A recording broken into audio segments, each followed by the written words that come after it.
اللہ الرحمن الرحیم۔ کل جو میں نے فلور آف دا ہاؤس پہ اسٹیٹمنٹ دی، اس پہ ہندوستان ٹیلی ویژن کا اور میڈیا کا جو رد عمل آیا، وہ میری اسٹیٹمنٹ کو ڈسٹارٹ کر کے اور اس کے الفاظ سے کھیل کے اس کو چینج کرنے کی کوشش کی گئی۔ میں ایک چیز تو کلیئرٹی سے کہہ دوں کہ ابھینندن پاکستان کوئی مٹھائی بانٹنے نہیں آیا تھا۔ ابھینندن نے پاکستان کے اوپر حملہ کیا تھا اور پاکستان کی فتح ہوئی تھی جب اس کے جہاز کو پاکستان نے یہاں گرا لیا تھا۔ جب پارلیمنٹری لیڈرز کی پرائم منسٹر سے میٹنگ ہونی تھی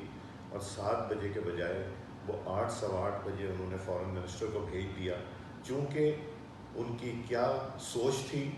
وہ کس سے ڈکٹیشن لے رہے تھے، کس ملک سے ڈکٹیشن لے رہے تھے، کیا وہ مودی سے ڈائریکٹ ان کانٹیکٹ تھے، کیا ان کے اوپر کوئی اور ایسا پریشر تھا، وہ ہم سے شیئر انہوں نے کرنا مناسب نہیں سمجھا اور انہوں نے آ کے کہا کہ ابھینندن کو ہم نے فوراً ریلیز کرنا ہے۔ انہوں نے نہیں کہا بلکہ انہوں نے فورن منسٹر کے تھرو یہ کہلوایا، اور جب یہ فورن منسٹر کے تھرو کہلوایا تو عمران خان صاحب کی ضرور ٹانگیں کانپ رہی تھیں اور پسینہ تھا، چونکہ وہ اپوزیشن کو فیس نہیں کر سکتے تھے۔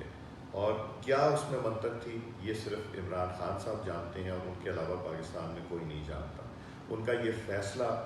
سراسر غلط تھا، چونکہ افواج پاکستان اور عوام پاکستان کا ہندوستان کا ہر طرح کا مقابلہ